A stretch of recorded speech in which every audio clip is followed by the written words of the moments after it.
नमस्कार दोस्तों। तो कैसे हो आप सब बढ़िया? पढ़ाई लिखाई चल रही होगी अच्छी तरीके से, मैं ऐसा आशा करता हूं। और आज जैसा कि आप लोग को मालूम होगा कि मेरा डेली करंट अफेयर का का वीडियो आता है। और one stop stop solution series, मतलब यहाँ पे आपको करंट अफेयर, अगर आप यहाँ पे रेगुलर बेसिस पे अगर मेरे वीडियो को फॉलो करते हैं तो आपको और भी कोई सोर्स देखने की जरूरत नहीं पड़ेगी, क्योंकि जैसा कि आपको लिखा है थंबनेल में भी कि करंट अफेयर और इसके साथ साथ आपका स्टैटिक पार्ट भी यहाँ पे क्लियर हो जाएगा अगर आप रेगुलर बेसिस पे वीडियो को देखते हैं और देखने के बाद अपनी कॉपी पे में नोट करते हैं, नोट करने के बाद उसको रिवीजन करते हैं, तब आपका नौकरी पक्का हो जाएगा। ठीक है, तो आइए शुरू करते हैं इस सेशन का पहला क्वेश्चन, आज के एपिसोड का फर्स्ट क्वेश्चन। और फर्स्ट क्वेश्चन क्या है? Which meeting of BRICS environment minister was held in Brasilia recently? अभी हाल ही में ब्राजीलिया में ब्रिक्स पर्यावरण मंत्रियों की कौन सी बैठक आयोजित की गई है? तो कौन सी की गई है? ये किस लिए है? ये इन्वायरमेंट मिनिस्टर का मीटिंग है, मतलब मिनिस्ट्रियल लेवल पे मीटिंग है ये, और ये इन्वायरमेंट मिनिस्ट्री का है। तो ये कौन सी किया गया है? ये किया गया है आपका 11वें नंबर का, 11वें नंबर का किया गया है। और कहां किया गया? ब्राजील की कैपिटल, ब्राजील का कैपिटल ध्यान रखेंगे, बहुत लोगों को लगता है कि रियो डी जेनेरियो है, तो रियो डी जेनेरियो नहीं है, ब्राजील का Rio de Janeiro is one of the city, one of the historical city of Brazil, but the capital is Brasilia.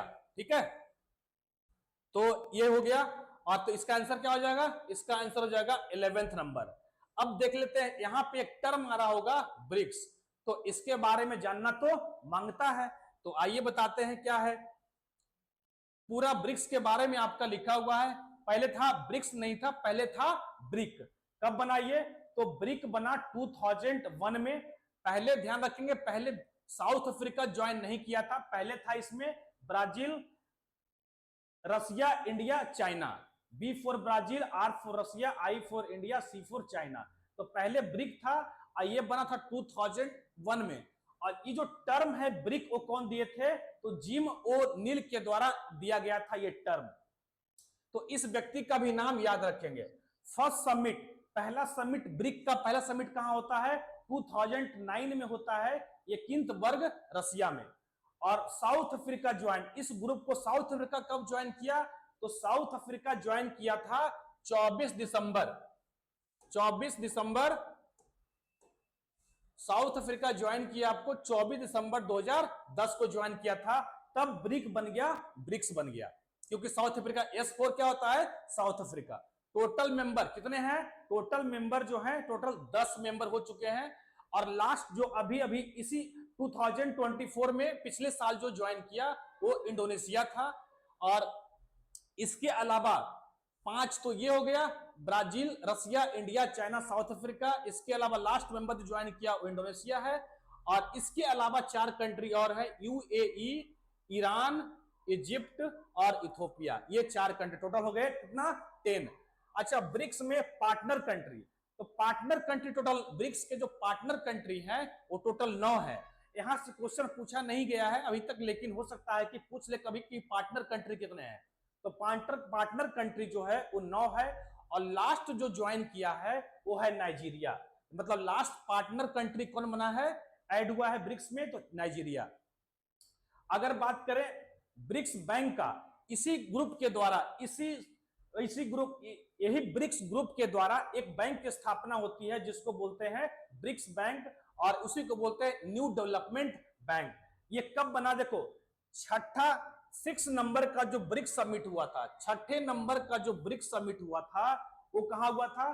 फोर्टलेजा, एक शहर है ब्राजील में, वहीं पे हुआ था। वहीं पर डिसीजन लिया गया कि एक ब्रिक्स बैंक का एस्टेब्लिशमेंट किया जाएगा, एक ब्रिक्स बैंक की स्थापना की जाएगी।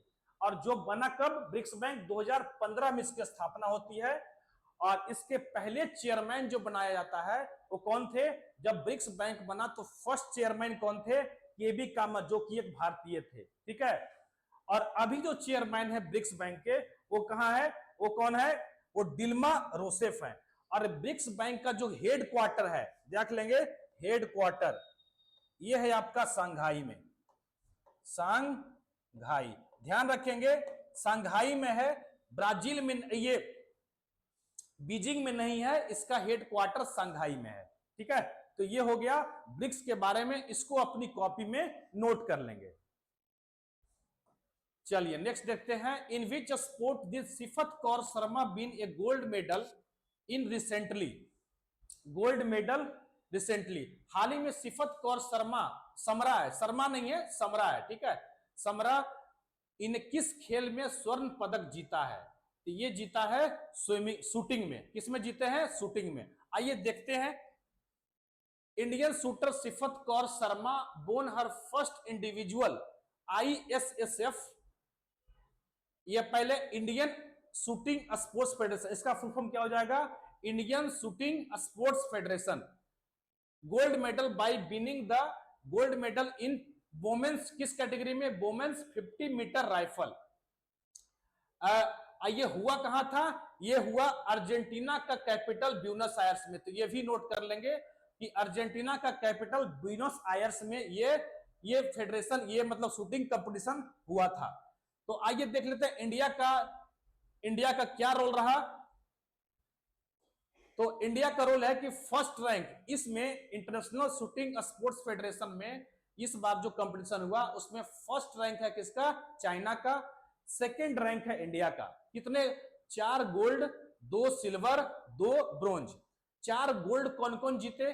तो एक तो हो गया आपके सिफत कौर समरा, एक तो हो गई ये हो गए, और इसके अलावा 3 और जीते हैं, क्योंकि 4 गोल्ड आया ना, तो 4 गोल्ड में 3 और है, रुद्राक्ष पाटिल, सुरुचि और विजयवीर सिद्धू। ये तीन हो गया, और इसके अलावा एक 4। अब इंटरनेशनल शूटिंग स्पोर्ट्स फेडरेशन ये कब बना? 1907 में बना, और इसका हेडक्वार्टर कहां है? म्यूनिक, जर्मनी में है। ठीक है, तो ये हो गया, इसको भी अपनी नोट कर लेंगे। चलिए आगे देखते हैं, global engagement scheme is being implemented bye which ministry? Global engagement scheme किस मंत्रालय द्वारा कार्यान्वित की जा रही है? तो ये किया जा रहा है मिनिस्ट्री ऑफ कल्चर। कौन किया जा रहा है? मिनिस्ट्री ऑफ कल्चर के द्वारा।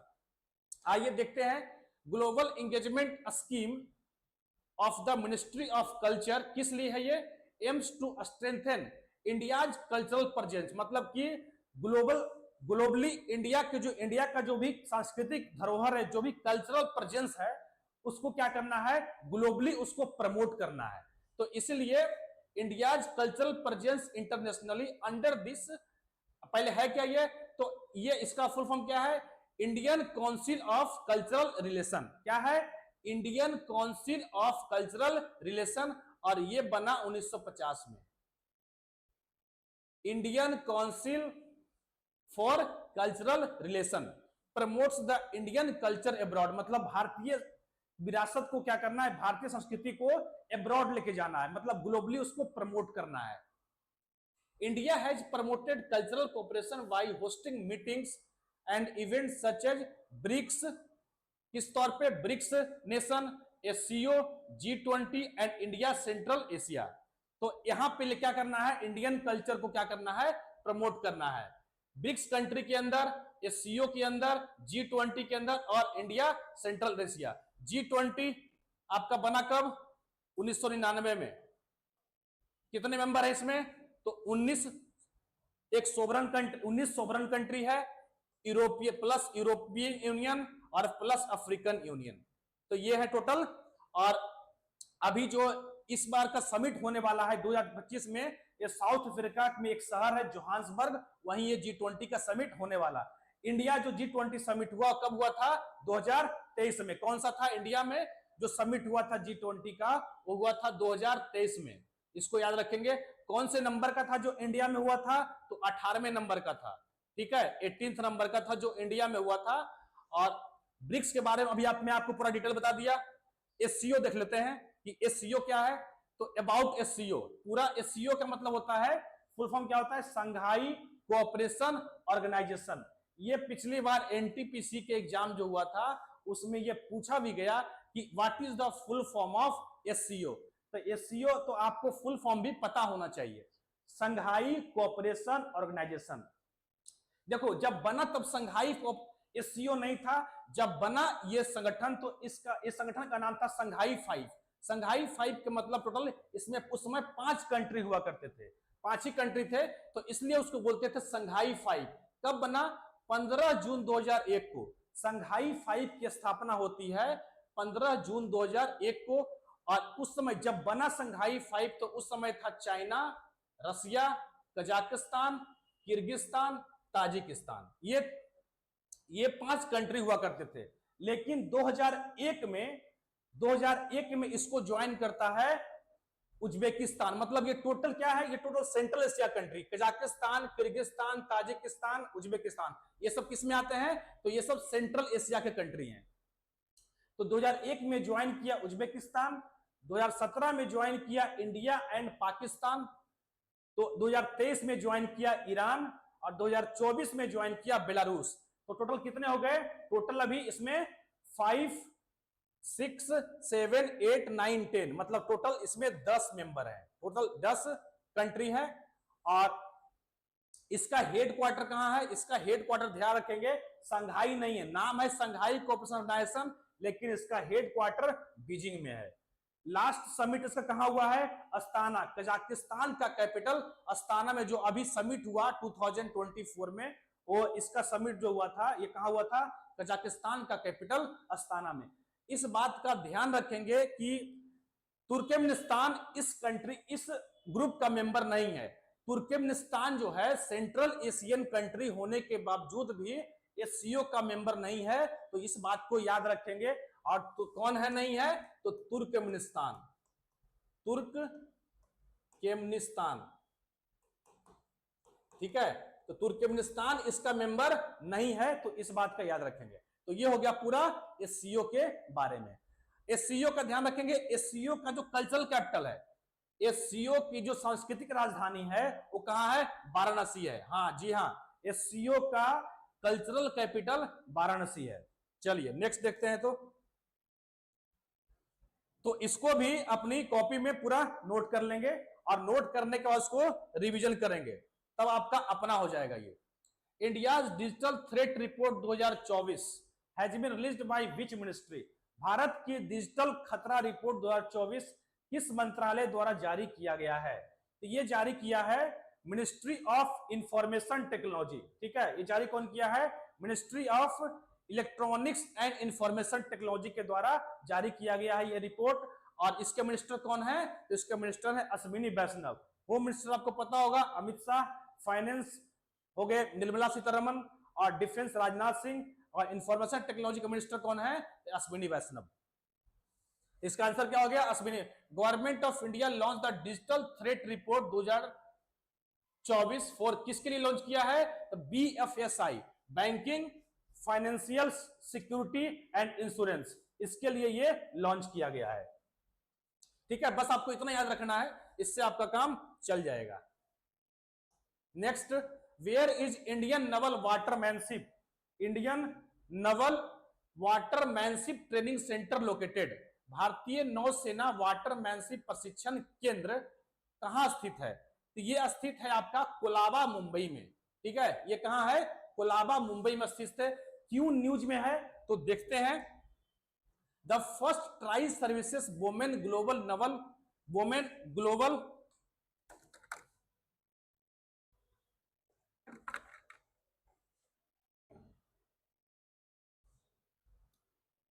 द फर्स्ट क्या है?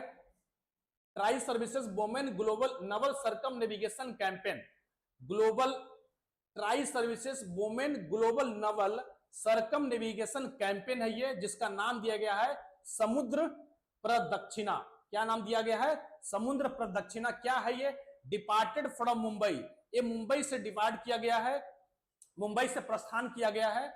एंड इंडियन आर्मी क्या है, किस शिप से किया गया है? तो देखो ये 12 लोगों की ट्राई सर्विसेज मतलब कि नेवी, आर्मी, नेवी, एयरफोर्स के 12 वुमेन ऑफिसर को सिलेक्ट करके ये कैंपेन जो है लॉन्च किया गया है। समुद्र प्रदक्षिणा कहां से? मुंबई से लॉन्च किया गया। और किस शिप से लॉन्च किया गया है?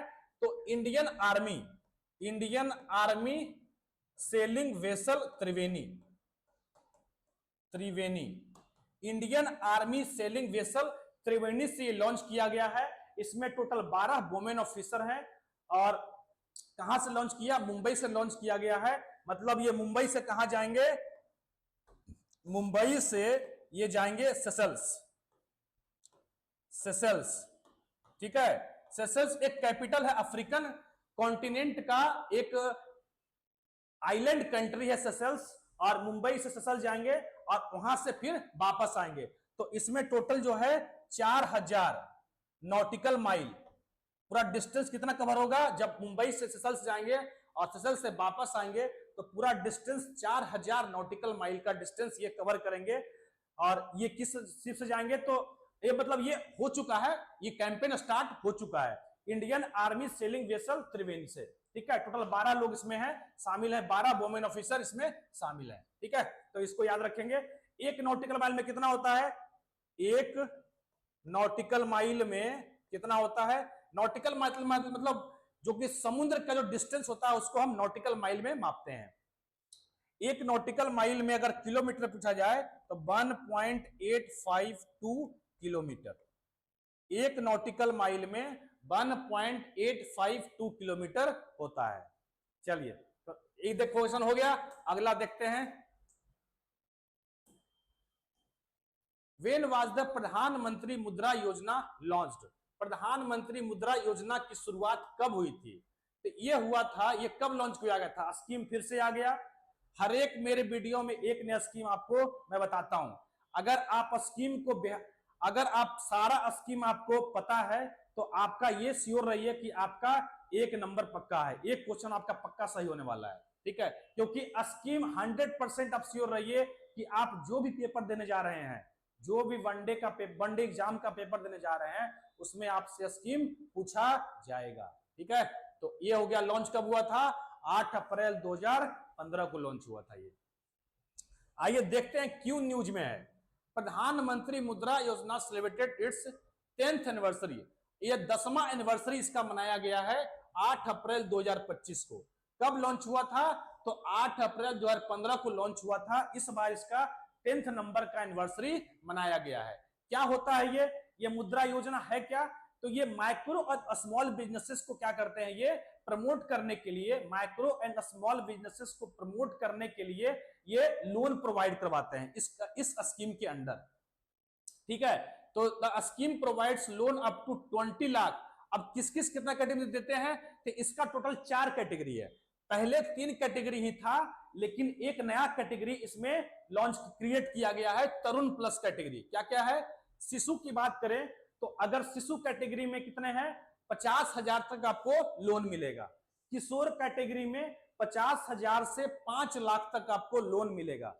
तरुण कैटेगरी में 5 लाख से 10 लाख है। और तरुण प्लस कैटेगरी, ये कैटेगरी अभी अभी क्रिएट किया गया है, ठीक है। और इसमें 10 लाख से 20 लाख तक लोन दिया जाएगा। ये नंबर बाबू याद रखेंगे, ठीक है। ये नंबर याद रखेंगे। ये नंबर आपको कैसे आएगा? आपको फिल इन द ब्लैंक्स में आएगा। आप पेपर दे रहे होंगे तो आपको पता होगा कि ये नंबर जो है ये भरने, कभी कभी जीएस के क्वेश्चन ऐसे आएंगे कि उसको फिल इन द ब्लैंक्स बनाते हैं। पहले आपने इंग्लिश में देखा होगा फिल, कि इंग्लिश वाले में सेक्शन में फिल इन द ब्लैंक्स होता है, लेकिन जीएस वाले क्वेश्चन में भी फिल इन द ब्लैंक्स होता है। तो फिल इन द ब्लैंक्स में बताइए कि कितना अमाउंट से कितना अमाउंट तक ये है। आपको ये कैटेगरी आपसे पूछ लेगा, ठीक है। तो ये आपको नंबर पता होना चाहिए। 50 शिशु 50,000, किशोर 50,000 से 5 लाख, तरुण 5 लाख से 10 लाख और तरुण प्लस 10 लाख से 20 लाख। तो ये आपको नंबर पता होना, अपनी कॉपी में इसको नोट कर लेंगे। चलिए अगला क्वेश्चन देखते हैं। When was the water resource census application and portal launched? जल संसाधन जनगणना एप्लीकेशन एंड और पोर्टल कब लॉन्च किया गया? तो ये लॉन्च किया गया 3 अप्रैल 2025 को लॉन्च किया गया है। कब? 3 अप्रैल 2025 को लॉन्च हुआ। यूनियन जल शक्ति मिनिस्टर कौन है? CR Patil launch the water resource census application and portal. Water resources census and application portal launch किया गया। It aims to empower policy making by collecting updated क्या है? 3 अप्रैल 2025 को केंद्रीय जल शक्ति मंत्री CR पाटिल ने जल संसाधन जनगणना एप्लीकेशन और पोर्टल लॉन्च किया। इसका उद्देश्य क्या है? सिंचाई क्षेत्र के लिए अद्यतन इरिगेशन के लिए और विश्वसनीय डेटा एकत्र करके नीति निर्माण को सशक्त बनाना है। मतलब यहां से क्या हो जाएगा, डेटा को कलेक्ट करके उस पर प्लानिंग करना, उस पर स्ट्रेटजी बनाना, ठीक है, इसलिए इसको लॉन्च किया गया है। चलिए नेक्स्ट क्वेश्चन देखते हैं। Who is Marcelo Rebelo D सूजा? मार्सेलो रेबेलो डी सूजा कौन है ये? अभी हाल ही में न्यूज में थे, ये कौन है? तो ये है, देखिए ये कौन है, ये है पोर्चुगल। तो ये हुआ ये है कि अभी जो है अभी जो प्रेसिडेंट है भारत के जो प्रेसिडेंट है द्रौपदी मुर्मू, वो भी पोर्चुगल गए हुए थे। तो वही पोर्चुगल, तो वहां पे जब गए तो पोर्चुगल, तो उनको रिसीव कौन किए? तो इन्होंने, जाहिर सी बात है रिसीव कौन करेंगे? तो उनके जो इक्विवेलेंट होंगे वही रिसीव करेंगे, उनके काउंटर पार्ट होंगे जो वही रिसीव करेंगे। तो ये रिसीव किए prime minister of president of Portugal, Portugal के प्रेसिडेंट है ये, जो इन्होंने रिसीव किया। अब किया है क्यों? तो president Droupadi Murmu was made an already, वहां पे गए, ये विजिट गए कितने साल बाद? ठीक है, 27 ईयर्स बाद, 27 ईयर्स बाद जो है, और 27 साल बाद कोई भारतीय प्रेसिडेंट जो है पोर्चुगल को विजिट किया। इससे पहले गए थे 1998 में, 1998 में गए थे। इनसे द्रौपदी मुर्मू से पहले गए थे 1998 में KR Narayanan,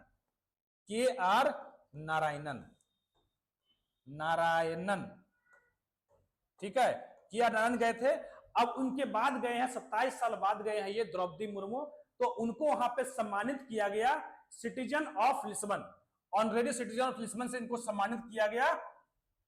capital of Portugal, Portugal capital क्या, पोर्चुगल का कैपिटल क्या है? तो लिस्बन है। अवार्डेड द के ऑफ ऑनर, इनको वहां पे अवार्ड दिया गया, ऑनरेरी सिटीजन ऑफ लिस्बन से इसको इनको सम्मानित किया गया। This honour was given was a symbol of India Portugal friendship.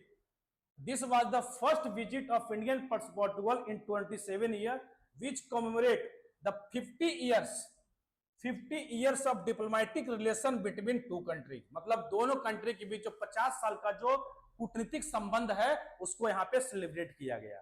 ठीक है, तो ये हो गया। अब इससे पहले कौन गए थे? तो ये भी याद रख लेंगे, 1998 में गए थे KR नारायणन। अब देख लेते हैं पोर्चुगल के बारे में, क्योंकि इन्होंने हम पे राज भी किया है। तो पहले जो पहला जो कोई औपनिवेशिक ताकत जो भारत आई वो कौन थी? आपको पहला जो कॉलोनियल पावर थी जो भारत को में आई तो वो थी पोर्टुगीज, आपको पता होगा। तो उसी के बारे में 1498 में कौन आए थे? Vasco da Gama. तो Vasco da Gama visited India thrice. देखो वास्को डी गामा जो इंडिया को 3 बार, देखो मैं इससे बता सकता हूं बहुत कुछ, लेकिन जो कंफ्यूजिंग पार्ट है मैं उसी को लिया हूं, ठीक है, क्योंकि मैं हिस्ट्री नहीं पढ़ा रहा, मैं पढ़ा रहा हूं तो इससे रिलेटेड जो क्वेश्चन मैं पढ़ा रहा हूं करंट अफेयर, तो इससे रिलेटेड जो क्वेश्चन बन सकता है मैं आपको बता रहा हूं, जहां पे कंफ्यूजिंग है कि Vasco da Gama visited India thrice. Vasco da Gama जो है पहले पोर्टुगीज थे जो भारत आए, और पहले कोई कॉलोनी जो यूरोपियन पावर था जो इंडिया आया। तो कब कब आया?